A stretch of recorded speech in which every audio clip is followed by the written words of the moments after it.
You're terrible at it. Well, Next time I will do it, actually. Not everyone can be you, Neil. Can you please do it properly? No, I'm not doing it. Okay, all right. Maybe next Hi, time. everybody. Welcome back to Always Almost There, day after show live. We are here today. It is a new tour. It is a new Goose. There's so much to talk about from last night. But can I just say, Neil, we are on day one of podcasting here. We're about to podcast a lot over the next month. Can I just say that I've missed this a lot? We're so back. We are. So back. In every conceivable way. You're back on tour. I'm back. Been more back. Yeah, I'm not in the shower today, so we're not fully back, but soon I'll be in the shower. You're not wearing a hoodie. Podcasting as I do. But we're not there yet. But we are back on tour. Here we are. Night one survived. You're here. Yes. And we've got, many more days to go. A lot of shows coming up. It's a lot. Yes. It's a marathon, and I'm so excited. I mean, just top of mind going into last night, like I was obviously very, very excited, new tour. But, as I posted on social media yesterday, like kind of my wish list for the tour, and like top of the list is what we've been talking about. Like, I want that February energy, the adventurous spirit that anything can happen. And I was hoping it would come back. I didn't think it was going to come back on night one. And I'm very pleasantly surprised with how last night's show went, obviously based on the hasty train. The hasty train. Yeah. If you haven't seen Ryan's Substack today, I'm sure it's full of hyperbole and all kinds of things.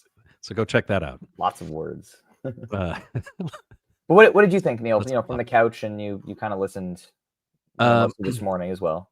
Believe it or not, I actually listened to a large chunk of the first set of the show, which I generally don't anymore on West Coast shows because it's impossible to survive as a human being who has to work the next day on the East Coast if you stay up for the West Coast shows. But in any case, from where I sat, it was, really good stuff. We're going to pick apart the pieces that I want to talk about and really look into. But I think if you zoom out on the show, it looks very different than a typical Goose show, which is the thing we've been clamoring for. And the thing we might have been a little nervous about after the two sets that showed up at Bottle Rock, where they were very formulaic 2023, 2024 style Goose sets, which we joke about all the time with the 3-pack of openers and stuff. And Peter has jumped in on the joke and did it on the pod with us, but with an actual 6-pack of beers, which was remarkable.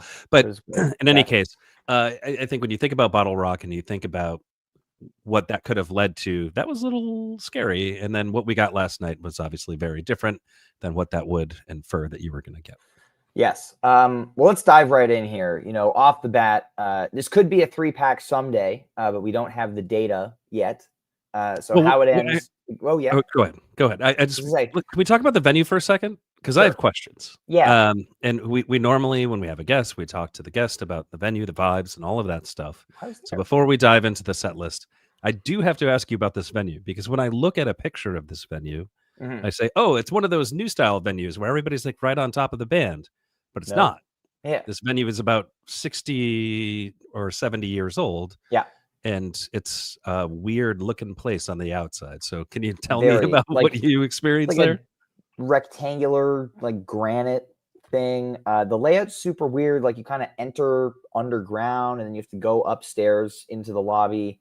The actual theater itself is really, really nice. As you said, it's older. So like the seats on the balcony have plenty of space. I will say I wasn't on the floor last night, but the floor looked very packed. And my main criticism of the venue is that there's no air inside. There's no ventilation and no fans. Or if there's probably some ventilation, but it's not very good. So it was very sweaty in there. There were a lot of people like going down on the floor during the show. Thanks.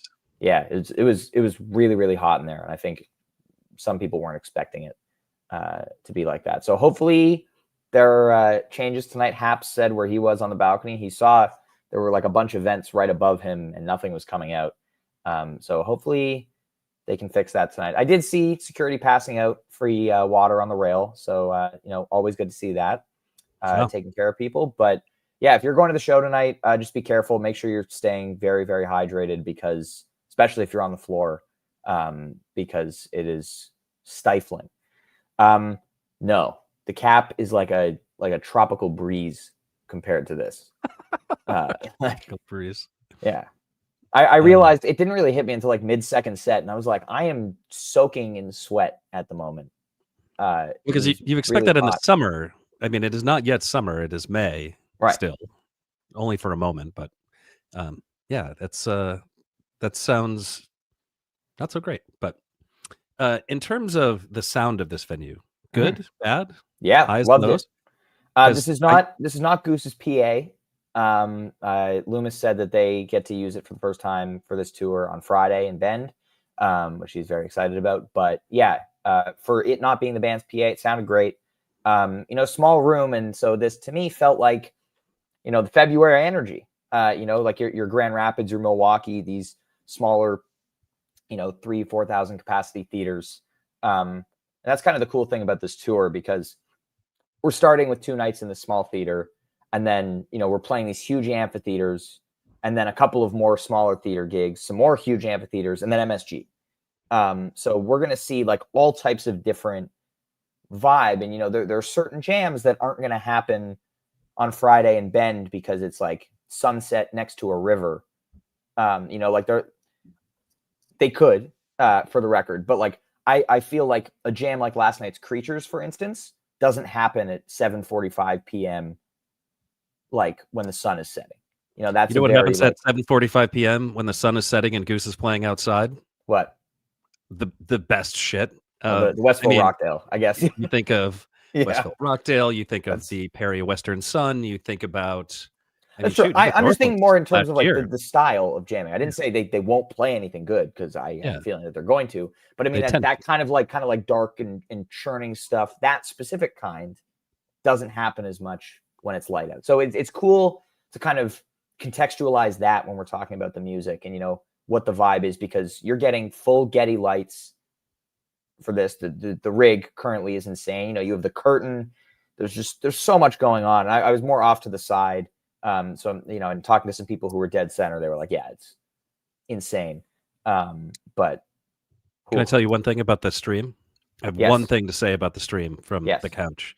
Sound incredible. Really?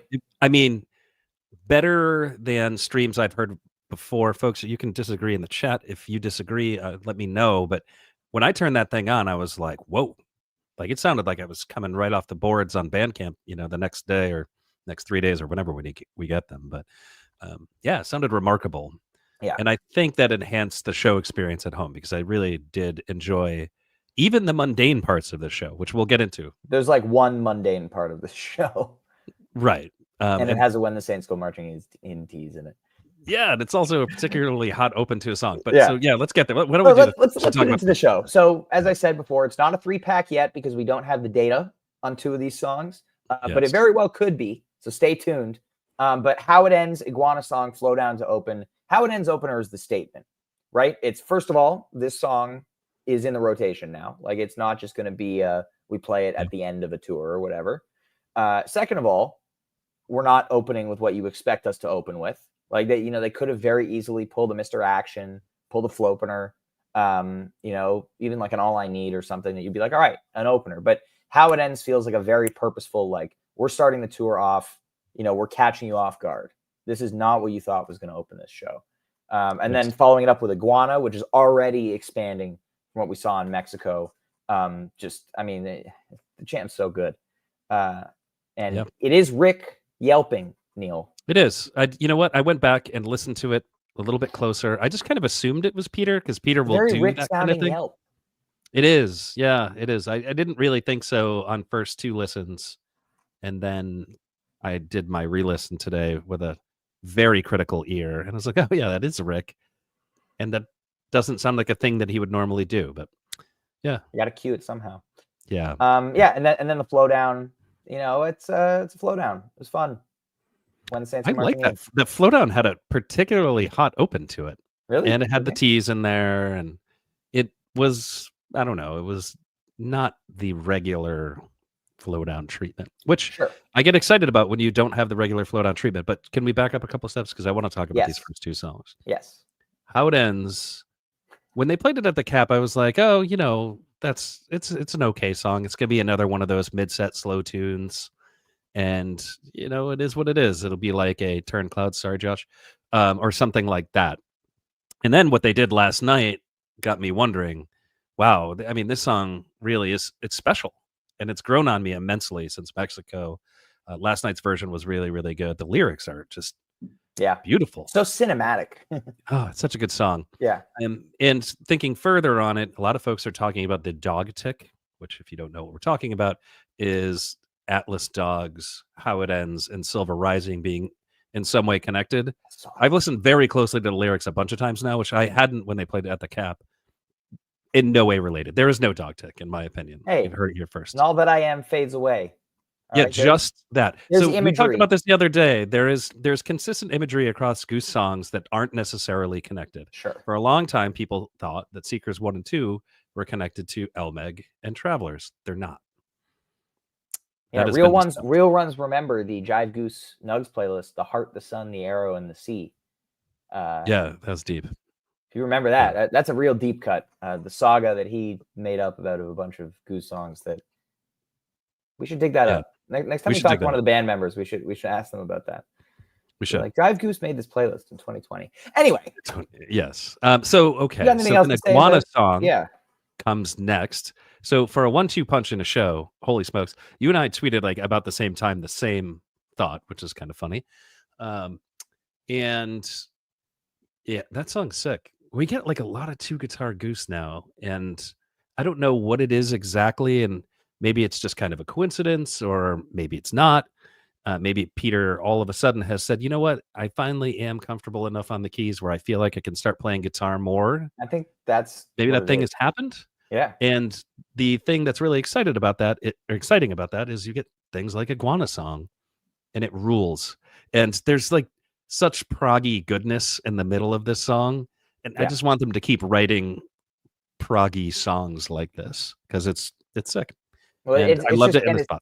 It's just cruising. Like the jam, you're just cruising. Like that's gonna be a song that hits at an outdoor venue when the sun is set, like a first set at like Fiddlers or something. Like, when you're just nice breeze. Well, you can't do a first set Iguana Song if you're doing a first set of only Into the Mist's closings. Just saying, Iguana Song doesn't fit. Well, there's 2 nights. So what one night we'll have the Mist ending. All right. In fact, anything else to say on these first 3 songs, or can we start talking about the real shit? No, Flow Down happens because they can't help themselves and they have to do something from the bag of openers. So there you go. That's what you get. All right. Yes, let's talk about the rest of this. And then everything goes off the rails. The rest of the set, Born 1 In, 1 Out, Green River. Born comes out, and I'm excited to hear this song always. It hadn't jammed since Cincy, I believe. We had Goosemas, we had Milwaukee. I think those were the only 2 actually that have been played since, but both of those were the short version, no jam. But then when they bring in the slow jam last night, very, very excited to hear that. Of course, we talk about on this podcast a lot. We have for years that is, that's our favorite kind of Born, very Eugene-like space that they find here. Sorry, Neil. I don't think so. I don't agree with that, but you don't think so? It's the early part. I feel like they always hit that with this jam, and whether it winds up being like Eugene, it doesn't. But the beginning of it, that hypnotic psychedelic zone, it's Eugene reminiscent. This is where it starts to stick out to me. Like Trevor's been practicing a lot. Like we heard it in Mexico, and I think of like the Mexico Big Modern, where he's playing these like very upfront melodic lead lines on the bass, which is not something that has historically been a characteristic of he only plays root notes bassist. And for the record, that's an old hater comment on the internet. I don't actually think that Trevor has only played root notes. But last night I was just consistently just in awe of the rhythm section for the entire show. And I'll talk about it, Trevor in particular more, and Cotta really, but Trevor in particular in the second set, there's some shit there that like even 6 months ago, if you're like Trevor's going to be playing like this on the first show of Summer Tour, I'd be like, there's no way. Like it's so far beyond where he was, 6 months ago, a year ago, And that's what keeps happening with this band. Like the more time they spend together, and it's like they're not just content to be like, wow, we sound really good, like let's keep doing that. Like they are also practicing on their own to get better. You're hearing shit from Rick, where he's, we talked to him also about like how he, is hanging back a little more, like doesn't need to be the lead guy in every single jam. And we hear that in the second set. They had the Big Modern again, like, and I know I'm still talking about Born here, but Are you reading off your Substack again? I'm Is that not. what's This is just happening how my right now? brain Okay, works, Neil. okay. You always ask that. No, this is just like I'm just in awe of the growth, the musical growth of this band, and the communication that we're seeing on stage is just like astounding right now. So you get this just patiently built Born jam, not the deepest improv, but like it's good and they're doing shit right, and then slide right into One In One Out. First of many amazing segues to come last night. Seriously, like, can we underscore that point before you Wow. move on to the next thing? Yeah. The segue here is incredible because they're changing keys as they do it, and they do it in a really clean way, Like which there's no clean way to step from one key to another unless you're really super thoughtful about it, as far as I know. And that was improvised, right? It was very clearly improvised, and they did it so well. It's something they've obviously been working on. We heard it in Chateau. We heard a bunch of it in Mexico. Yes. And sometimes it's just kind of an interlude into the next song, or, that just kind of starts up out of nothing, and then it becomes like the song. Or you get something like this where it's a cool segue. And that has always been a knock on these guys. It's like segues really aren't their thing. They're no Eggy. They're going to go out there and do like a 9 segue set the way that Eggy does. Now, but we're getting there. Yeah. Yeah. I want to say, and I want to shout out friend of the pod, Sim, for reminding me this a little while ago this morning. But Rick wasn't using the talkback mic very much last night. When you say like the segue felt really improvised, like it felt that way because normally when they're doing a segue like this, like Rick will call like, all right, now we're going to go into One In One Out. And the only time I saw him go talkback during a jam was to kind of help with the Atlas Dog segue in the second set. But that feels like I may be reading into it too much, but that feels like a purposeful move that they want to be just listening to each other rather than being in each other's ears and being like, all right, here's the cue for the next thing, or here's, let's go into that song now, and just kind of feeling it out and listening and kind of just communicating with a glance. And so I think that's a really cool thing that I noticed last night. It's a product of playing together for a while, right? We just had Brownie from the Disco Biscuits on the podcast, and he talked about exactly that. Like, I've been playing with these guys forever. They know exactly what I'm going to do when we're in this key and we're in this progression. Yep. Right. And I think you're starting to see that pay dividends. In year 6 since 2019, when it all kind of blew up, of them just kind of playing together a ton. Right. Yeah. So, all right. Now, speaking of things that you expect, here's this Green River, right? Yes. And they go into Green River. I pause you and say, I got to do the thing that I do whenever they play Green River and we talk about it on the podcast. This is my most common not seen. It is?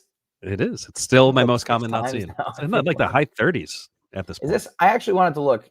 Like they've been playing this a lot since last year. Oh no, it's 38.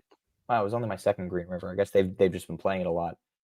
Yeah, they played it 4 times last year. Oh no, 3 times last year. It just feels like they've been playing it a lot.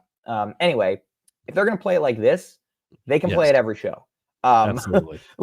So they go into Green River. I'm like, all right, like we had 30 minutes of really high quality jamming there with Born and One In One Out. Great segue, like, get a little fun factor going. I wonder what they're going to close the set with. And then they just go into this jam out of nowhere. And again, all the credit to Cotter for catching on to, Rick started speeding up a little bit and Cotter just kicks into this groove. And the pocket that materializes like within 3 seconds is so disgusting. Like, I don't even like 2 Guitar Goose at its best. Just like mind-blowing jam here. Like I don't know. I struggled to describe it in words. I listened to it after the show last night. I listened to it again this morning, but it's just like the fast-paced 2 guitar. But again, the rhythm section, Trevor just like laying waste. Yeah. I was calling it Green Take Me to the River because it sounds like Goose covering the Talking Heads covering Creedence. That's what it sounds like to me. I mean, they get in this pocket where it's not funk. I mean, but it is. I don't know. Yeah. It's super hard to describe, but it is the thing that Goose does when they play like Cross-Eyed and Painless. I listened to this like alongside a Cross-Eyed and Painless jam. I would think it was the same jam. I don't know, but this is sick. It is so in the pocket. Great. I don't know. Like I am also now at a loss for words, but it definitely to me kind of has that like Talking Heads ish vibe. Not like it sounds like the Talking Heads. That's not at all what I'm saying, and I feel like I need to be clear about that. It Absolutely. feels like Goose covering the Talking Heads in this jam. Yes. So it's very important to say that. And the result is excellent. And I think this is a pretty interesting thing. Let me ask you a question. Yeah. So not knowing what this was going to be, which would your preference be? The set closes with So Ready or Green River? I mean, I would, if I had You to didn't pick know what was not gonna happen. hearing it, I would probably pick the So Ready. You would. Okay. And then now having heard this jam, which would you prefer? Well, Perennials do you first set really have closer, to So ask Ready, or this? a jam or a So Ready I've heard So 17 times before? play along with me here. Okay. Yes. Next, The Neil, point I I'm would trying to like this make. Green River jam. Yes. The point I'm trying to make here is when they do things that catch you off guard or it sounds different, like, because I think if we had Jive on right now, Jive would say, hard pass on Green River forever. And I would strongly disagree with him on this one. I like it when they do different things. I like different things closing the first set because I do think they have a little bit of a formula with that. And this is indicative. It's not just the opener, it's the first set closer too that feels a lot different. And the result is, I don't know, you're excited about it. And then, of course, this jam goes to where it goes to, and then it starts a whole arc on this show that is just wild. Yeah. You think where things go to next, right after this Green River jam, it's bananas. Yeah. And the crowd was weird last night because it's a West Coast Goose crowd. So it's like, I was saying walking out last night, like my biggest gripe is like the band was giving so much last night and it felt that the crowd was not giving it back in the same way. I think that's just how a Bay Area crowd is. A lot of like older deadheads, a lot of people sitting down in the balcony, kind of just taking in the show that way. So really interesting demographic. This is truly the where the median age is still very high. There are a lot of younger Goose fans coming into the scene elsewhere, not in the Bay Area. But this was one of the moments. This Green River peak was like pandemonium. It was like people going nuts because it's that kind of jam and it's out of a Creedence cover. And so the band walks off, to end the set there, and set break, everyone's just buzzing. After a jam like that, after a segment like that, the Born One In, One Out, Green River, and just the anticipation with what was to come, it was sick. Yeah. How is Haps doing? Was Haps fired up for this Green River? I feel like he was like super fired up. Yeah. Yes. All right. Yes, he was. All right. Should we talk about set two? I imagine we probably should before. So there are 3 songs that make up about an hour. First hour of this set.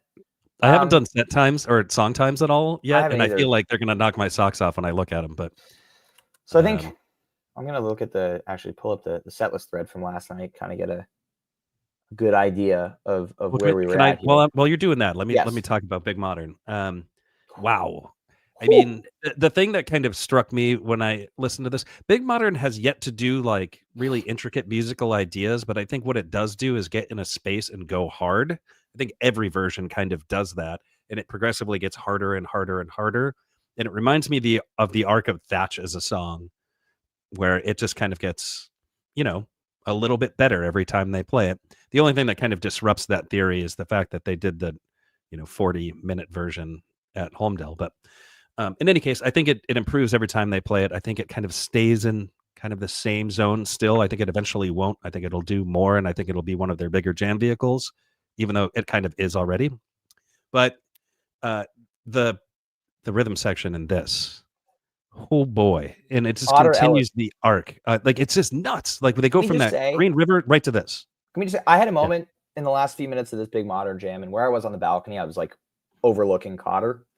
I'm like watching him play, and I'm like, how lucky are we that Goose found this guy playing in cover bands 2 years I ago? was thinking about that last night. Actually, we're just like This really. guy, like fall of 2023, he's playing in, he's on Zach Nugent's Dead Set tour, Yeah. like playing like this, and nobody's scooping him up.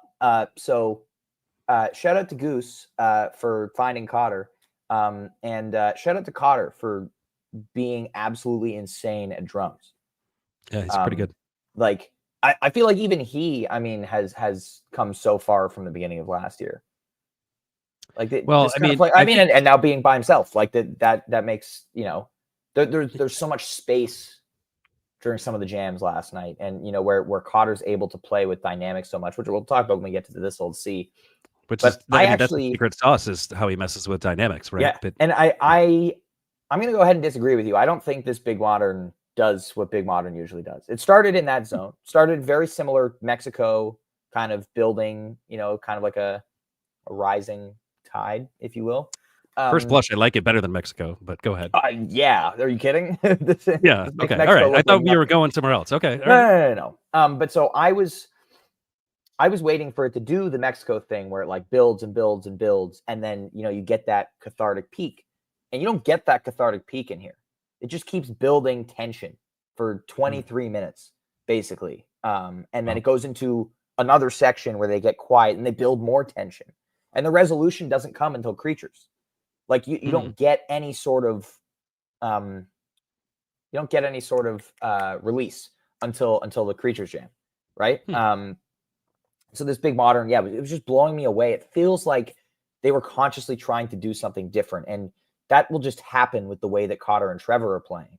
Like Rick and Peter can be locked in with each other and listening to each other all they want, but Trevor coming in with this lead playing last night, the whole night, it's really just elevating the improv so much.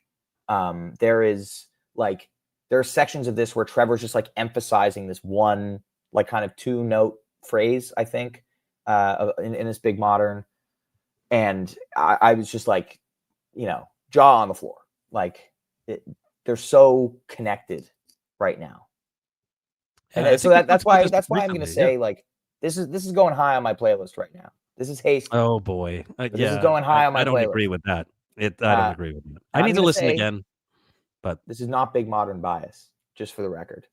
it absolutely is. That's exactly what we're talking about right Hey, now. it's a really good jam. Well, Okay, folks, if you agree or disagree, just drop into chat and let us know. yeah, There are people who think you rate Big Moderns too highly. I am well, one I of mean, them, and I and deserve that I'm not the only reputation. one. I was very excited when they went into it last night. I do like that song. Got our intern in the There he house. is. There's your Yep. guy. Yeah, there he is. All right, you got any more thoughts on the Modern, or should we talk about No. this Creatures? Yeah.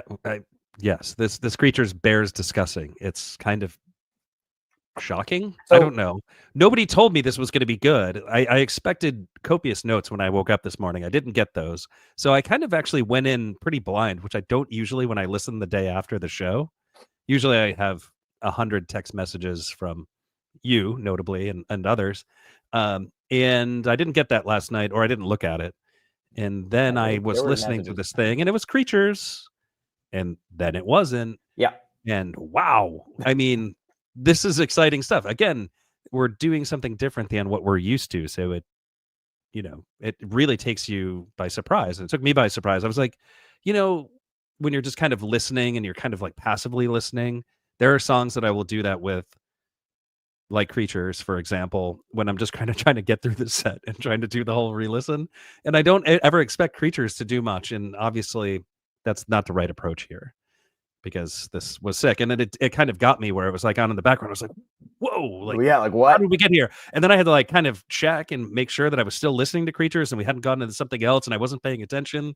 That's where I was at with this song. Yeah, because you're getting that standard Creatures jam like that, we don't have a name for that progression, and it's been around since 2019. Like we should have a Yeah. name for it, but it's that No name. Creatures Jam progression.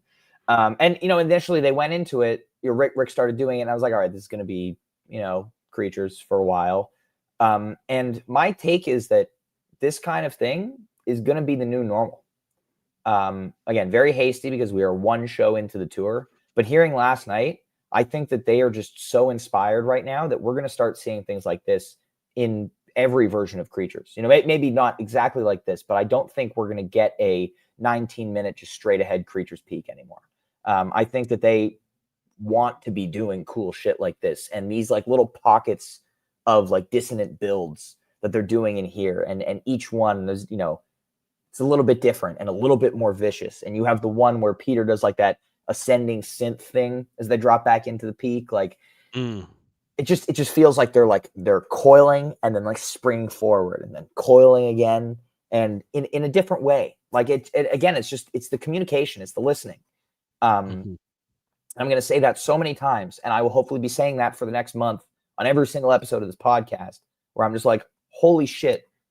Well, this band is again, so to agree with you further, this is what we were talking about already. The way that Cotter plays with tempo and dynamics creates that feeling of movement. And I think that's something that the rhythm section is getting exceptional at. I think Trevor's learning how to play alongside the things that Cotter does and has done since he joined the band. And that chair being his chair alone gives him the opportunity to kind of take this thing any which way that he wants. And this is the result. Yeah. And yeah, I mean, and this is a thing again, like we didn't even talk about the segue from Big Modern into Creatures.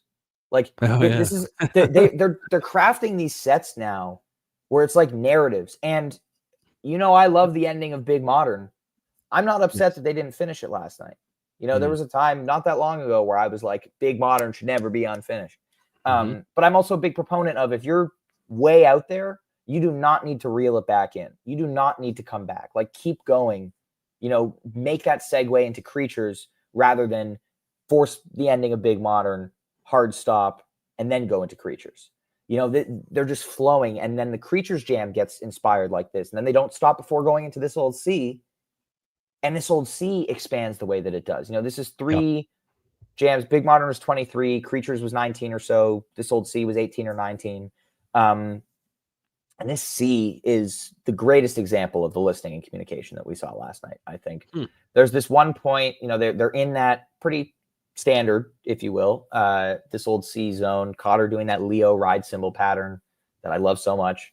And then they quiet down. And again, that's Cotter playing with the dynamics. But they quiet down. Rick and Peter, do this back and forth thing. And this feels to me, I used the wave on the shore imagery before, but this feels to me like the wave recedes. And then the way that they all came back in and blew me away at the show last night. And I thought maybe that I was like remembering it wrong. I was like, they didn't actually do something that crazy. And I went and listened back to it last night and again this morning. And I was like, oh, like they did that. It's a neat jam, because they don't take this approach with a lot of jams. It has a very, like, I've said this before, and I don't know if I like the words that I use to describe it, but very classic rock vibe to it. Reminds me a little bit of like the Bros would, like very Grateful Dead. It feels like Grateful Dead in spirit, and I like the way that flows. Laser waves. Like that. I like that, Josh. Thank you. Yeah, I mean, it's not the deepest of jams, right? It's just sick. It's good. It's sick, and it's just an example of the growth, the musical growth. And then from there, this segue was like that. That was the text that you sent me this morning. And you were like, I couldn't believe it. Like when I heard it, I was like, oh my god. Wait, and they do this peak, and then I totally forgotten about like the funk jam section at the end, or like that like high speed chase jam that they do before falling back into the Atlas Dogs segue. And that was like really cool, the way that they just sped up, and it felt like Cotter just like pushing Rick and Peter to go faster and faster. And then the way that they like just fell back into that halftime funk was so clean. And then, weaving it into the intro to Atlas Dogs. And I like Atlas Dogs a lot in that slot.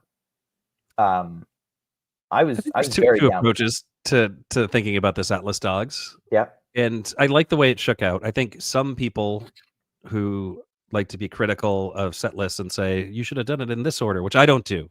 I'm one of the people on this podcast who doesn't do that. But I think there's a very easy argument to say just go right from C into drip field and then you get a full drip. But I'm okay with the abbreviated drip to get this Atlas Dogs in this spot. It's a great spot for it. It's I don't know. C was like a jam, so you didn't get like really a cooldown, and like you get a song in the second set. Oh, you got a Like cooldown. throw it in The there. C cooldown was perfect. Yeah, but People like you shut up. It was beautiful. throw a song in there in the second set. You know, it doesn't have to all be jams, and that way you get your Atlas Dogs in. I know they really want to play it. They got that bag of songs that they got to pull from every show, and then do it towards the end of the show. Just don't do it back to back in the second set, please. But just this way and this way alone, I think works fantastically. I agree. And the segue into the song kind of extends that jam vibe that we get in the second set. And I think it worked out wonderfully. Yeah. And then the drip field, yes, it feels like a bit of a quote unquote waste of a drip field because it was 9 minutes because of the impending curfew, which I would like to say, not the band's fault. They were on at 7:45, prompt 30-minute set break. It's just after Winter Tour, when they have the breathing room to when they're feeling inspired like this to just play for as long as they need to. It's unfortunate to then see them have to truncate this, but it's drip field. It's the best Goose song, objectively, from a songwriting perspective. We have Leighton dropping incredibly hot takes in our chat right now. No, we don't need Labyrinth. Stop. Leighton, thank you for introducing Josh is trolling me, saying set 2 Labyrinth incoming. We do not need a repeat of the Fox night 1 from last year. We have a variety of interns just antagonizing Ryan. It's great. I love it. Love it. Yeah, and then Don't Do It encore. Big bit of energy. Cotter is still not singing the band songs. And I think that after Rick called this as Up on Cripple Creek in that Instagram video from Jazz Fest, like he should lose the rights to sing it. Like let Cotter sing Don't Do It now. You know what's funny? It's like that's the exact kind of thing that I would do. I would just name a song and so confidently, like, wrong. Oh, it's Up on Cripple Creek. Creek, yeah, of course it is. But the best part about it, if people haven't seen it, I forget what the account was, but Rick and Cotter did like one of those like on the street game shows where it's like, you put on headphones, you got to name that tune, you can win $5 or whatever. But they played the clip of Don't Do It. Rick goes, "Oh, Up on Cripple Creek," and then Cotter heard it, and Cotter was like, "Dude, we cover that song." Like, it's not like he mixed up some like a song that he should know, which he obviously should have, but it was like they also play it pretty regularly. So I thought that was several times a year. Yeah. So, listen, if you're gonna jam out a Labyrinth for 25 minutes, let's talk. But well, can we pause and talk about that for a second? Because I was talking about the Labyrinth last night, and not in the sense of like they should play it or whatever, but there are quite a bit of kind of proggy songs that they're playing right now. One In, One Out definitely has kind of a prog rock section to it. Iguana Song has a prog rock section to it. And they're kind of realizing this prog rock thing that was always kind of on the outskirts of the band with the Labyrinth. And the Labyrinth has been around for ages. Long before Shenanigans Nightclub was recorded, it was played live, or so I'm told. At least that's what Greg says, Greg Knight. But in any case, it's neat that this element of music is being introduced to the band. I didn't really put 2 and 2 together when I heard One In, One Out the first time, but listening to that in the same set as Iguana Song, it's like, like we've got a thing going here. Peter's got something cooking. Yeah, and I mean, Peter always has had something cooking. If you think about like Time to Flee, and it kind of has that kind of proggy kind of guitar line thing. But yeah, this is cool stuff. Peter has kind of found a vein to continue to mine for musical ideas, and I love the stuff that's coming out of it. Like if you think about those 2 songs alone, those are new within the last 18 months, and love it. Like, yes, more of that, please. As a wise man once said to me, Peter songs, very goofy lyrics coupled with some of the most insane instrumentation you've heard. Yeah, maybe not the most insane, but like really cool instrumentation. I like the things that he does. Yeah, and I like the lyrics to Iguana Song. I sing them all day, every day, unapologetically. Big Rock. Yeah, sheepskin cut from his mother. Well, Neil, with that, we've reached the end of our first night of summer tour. Pretty damn good show. Not a bad way to Doing it start. again tonight. We get to do it again tonight, once again in San Francisco. Heard a rumor that the band tends to show up in San Francisco. They try to, at least. And they've played some decent jams there over the years. Yeah. So. In San Francisco. If you were in Stanford, they don't show up. Oh, how about that? Yeah, I can see that. But all right. Well, we got another show tonight, and of course, we'll be back here tomorrow at probably 3:30 Eastern to recap tonight's show. It's going to be a blast. Everybody, enjoy your night. If you're staying up on the Wednesday, good luck. Neil will probably say he's going to bed and then inexplicably be awake for the whole first set. Well, if they keep playing cool shit to start the first set, I have no Can't choice. Go to bed. Yeah, man. Yeah. It is hard. It is hard to go to bed when Goose is playing, especially if it's good. Yeah, that part helps. Well, without further ado, everybody enjoy tomorrow. The rest of your day. Enjoy the show tonight. Thank you, everybody, so much for joining us for our first day after show of Summer Tour. Of course, we will be here all month long, every single show, 5 or so days a week. It's going to be awesome. Love you all. Thanks again for watching. We'll see you tomorrow. Peace.